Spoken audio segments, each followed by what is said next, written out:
Kita bisa buktikan hari ini kita mempunyai perusahaan yang fokus kepada elektrik baterai. Nah, sampai dengan saat ini ternyata Indonesia masih gencar-gencarnya berburu investor asing untuk menanamkan modalnya di Indonesia, bos. Oke, dikutip dari beberapa sumber berita berikut, demi memperkuat pondasi holding BUMN Baterai Indonesia atau Indonesia Battery Corporation yang disingkat IBC, pemerintah pun sampai-sampai akan kembali mengirimkan delegasinya ke luar negeri, yaitu ke Amerika dan Jepang.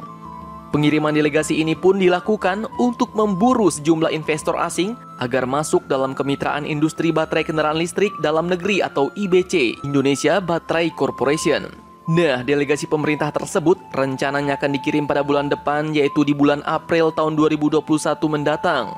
Dan delegasi dari Indonesia ini pun merupakan 3 orang menteri yang terdiri dari Menteri BUMN Erick Thohir, Menteri Koordinator atau Menko Bidang Perekonomian Airlangga Hartarto, dan Menteri Perdagangan atau Mendak Muhammad Lutfi. Ketiganya pun akan diutus ke luar negeri untuk berburu investor asing, bos. Oke, dalam perkembangannya sampai saat ini diketahui proses negosiasi dengan 2 perusahaan asing untuk industri baterai kendaraan listrik telah mencapai tahap final.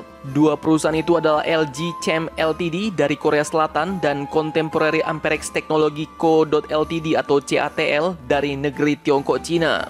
Kedua perusahaan dunia ini pun disebut telah bersepakat menjadi mitra kerja Indonesia dalam ekosistem industri baterai listrik di Indonesia. Namun, Pak Menteri Erick Thohir pun ternyata tidak menyebut Tesla yang beberapa waktu lalu digadang-gadang akan ikut andil dalam pengerjaan mega proyek Kementerian BUMN ini. Bahkan Tesla sendiri baru-baru ini dikabarkan lebih memilih berinvestasi dalam pembangunan pabrik mobil listrik di selatan India, yaitu di kota Karnataka. Nah, adapun holding BUMN dalam menggarap proyek industri baterai kendaraan listrik ini terdiri dari 5 BUMN, yaitu PT Aneka Tambang atau Antam, PT Pertamina, PT PLN atau Perusahaan Listrik Negara, dan juga Mining and Industry Indonesia atau MIN-ID. Di lain sisi, Menteri BUMN Erick Thohir pun mengungkapkan bahwa porsi kepemilikan saham IBC dari masing-masing perusahaan tersebut adalah sekitar 25%. Sedangkan untuk CATL Cina dikabarkan berinvestasi sekitar 5 miliar US dollar. Sementara LG Chem dari Korea Selatan berinvestasi cukup besar, yaitu antara 13 miliar US dollar hingga 17 miliar US dollar. Tujuannya adalah agar kekuatan hulu dan hilir bisa disatukan, memiliki industri baterai yang terintegrasi, dan masing-masing perusahaan bisa ikut joint venture atau usaha patungan.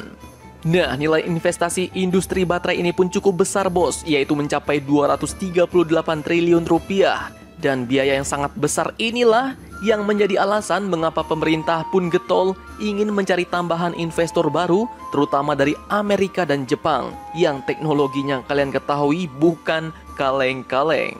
Nah, semoga pemerintah berhasil ya, bos. Jadi, bagaimana menurut kalian? Jangan lupa komentar. Tetaplah kalian barbar dan jangan santuy terus. Demi Indonesia maju, salam Indo Heroes.